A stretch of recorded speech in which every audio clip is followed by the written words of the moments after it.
but I've got to mention the recommendations at least, because we have to move beyond analysis. So let me quickly just run through these. Pardon me if I'm going fast here. If this is a climogenic society, and it is, then we recognize as African people that our major problem is not being left out of the American mainstream and being left out of the system. We must recognize that we cannot join a criminal system because we will become criminals in it. Colin Powell represents the apotheosis, the ultimate of what a criminal system is. He represents what it means to move up in a criminal society.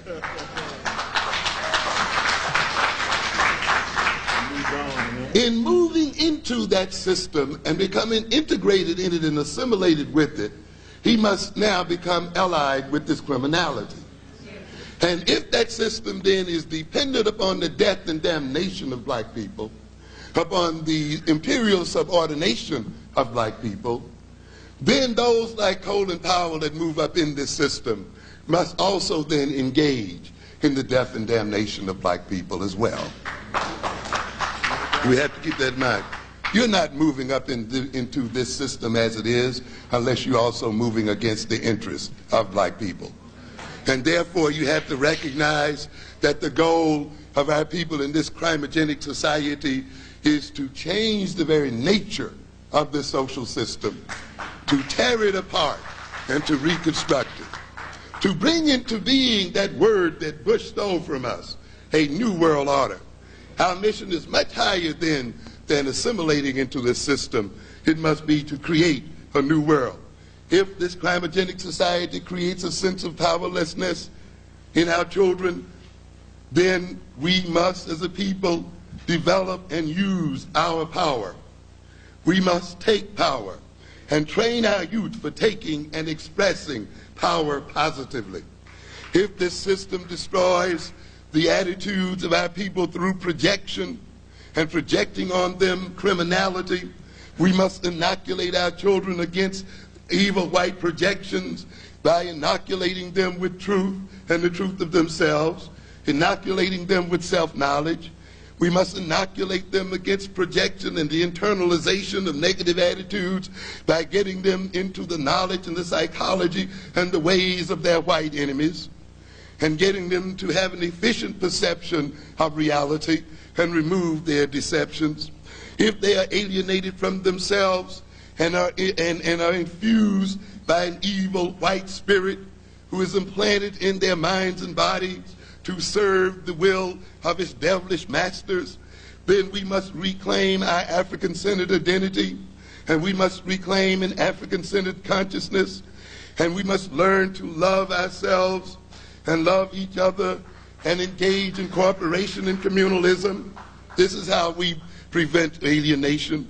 If the society twists our desires and makes us desire the things that destroy us and hate the things that advance our interests, we must learn a new set of values, inculcate deep and abiding cultural goals, learn to discern when one is being manipulated and exploited. Our children must learn the mechanisms of advertising, mass hypnosis, subliminal suggestion, conditioning and lies and propaganda. They must learn to be productive so that they can produce for their own desires. They must learn to assume the ownership of the means of production and learn self-control. If the society moves our children into black-on-black violence because it engages them in frustration and the dealing with their frustration in incorrect ways, then we must train our children to be task-oriented, to solve the causes of problems and not engage in dealing with the symptoms of problems. We must teach them to discern the sources of their frustration and remove those sources and tear them out from the root.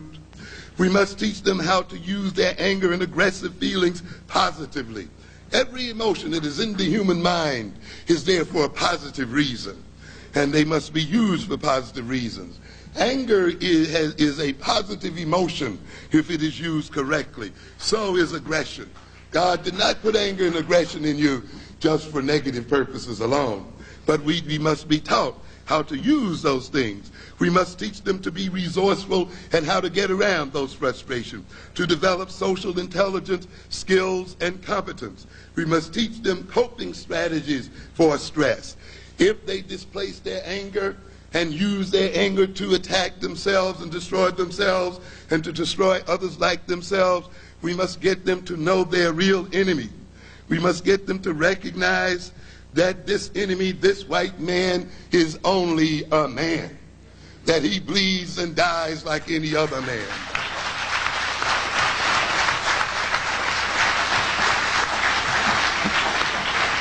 We must read to him the history of our African fathers as they cut down and mowed down the white man, and how they were only betrayed by their own cupidity.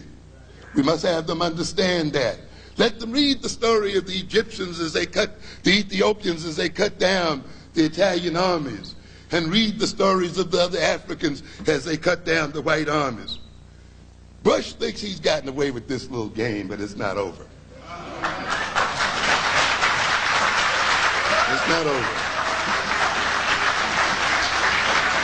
By the very fact that he engaged in this war, we now know what his game plan is.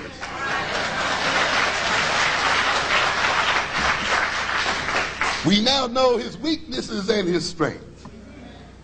As a matter of fact, ladies and gentlemen, his strength is his weakness. Understand? And we're going to teach our children how to tear up the soft underbelly of this dragon and this monster called white America.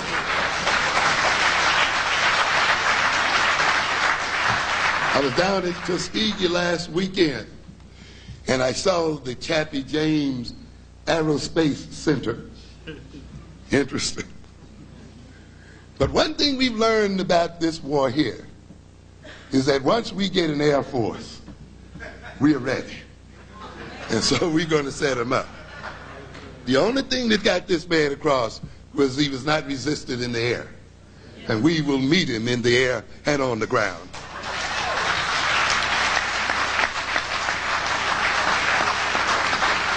Recognize that the white man can be defeated, that he's not invincible.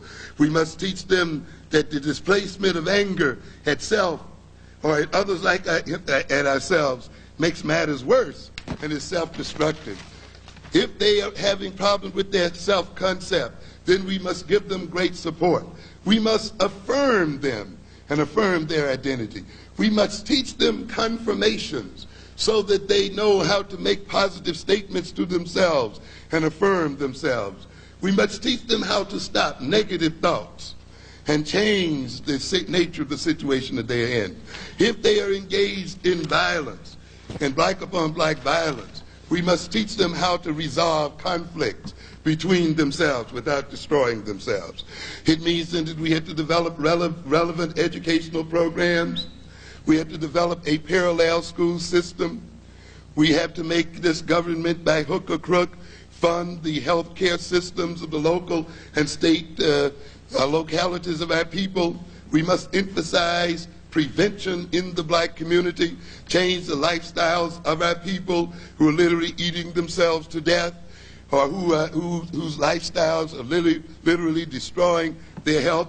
My next book is going to be on black health, by the way, and I'm going to show how the death wishes, how we carry out the death wishes of whites through our eating and health habits. Because they wish that we will die, we accommodate them by drinking too much Pepsi and all the other things. We're going to emphasize critical problems. We must develop programs to ensure adequate prenatal counseling and care. We must develop systems to neutralize the crimogenic system. We must set it our goal, not the assimilation to the society, but the elimination of this society as it is. We must set as our goal economic development, the development of the economic status of our people across this world. We must engage in the development of a nation within a nation. How can a people keep saying that they are kept out of the society and are separated and segregated from the society, and not use that to their advantage and create a nation within a nation and get ready to fight the other evil nation in the society. We must engage our people in consumer education, withdraw from those entities and those industrial systems and so forth that are a part and parcel of the destruction of the black community and the communities of Africans. We have to stop buying those Nike sneakers and Reebok sneakers that sell 70% of their wares to black people while they refuse to even franchise black stores to sell those sneakers. We must stop buying Ford Motor Company cars when they take out those car factories from Detroit and import them into Polish and other neighborhoods. And after we get through with Ford, we stop buying GM. And after we get through with GM, we stop buying Toyota and the rest. We will not subsidize the destruction of our people. We must develop an African-centered, full African-centered educational program. We must educate our males. It is very important that we pull these males aside and train them for manhood, train them for husbandhood and fatherhood, and train them for the military so that they undertake the overthrow of the system. We must engage our young people in political education so that they will learn how to engage in the political overthrow of their enemies and organize themselves politically. We must train those of us who want to go into this church into a new theology, that it is not enough to paint, the face of Jesus or to paint the face of angels and still believe in the same Eurocentric ideology and theology.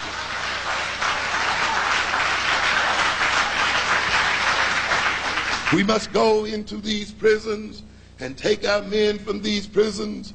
These are the men who must be used to defend our community.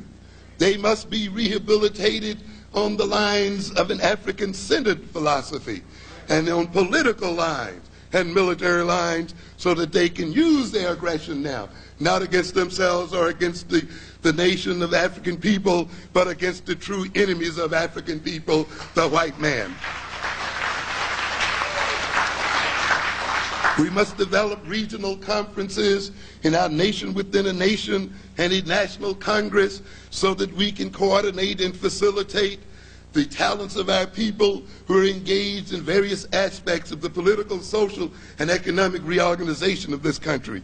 We must build schools for leadership. We must build schools that engage in policy development and analysis, and schools for developing strategy, schools for developing a military machine to protect us against the interests of Europeans. Recognize that there's one thing that's clear, that the imperialistic system has only one constant, and that is self-interest. And when it is in its self-interest to destroy and wipe black people from the face of this earth, it will engage in that activity. You have the history of the Indians in America to show that when a people are economically not useful to the Europeans proceed to annihilate those people. Therefore, ladies and gentlemen, we must prepare for revolution and prepare for war. Thank you very much.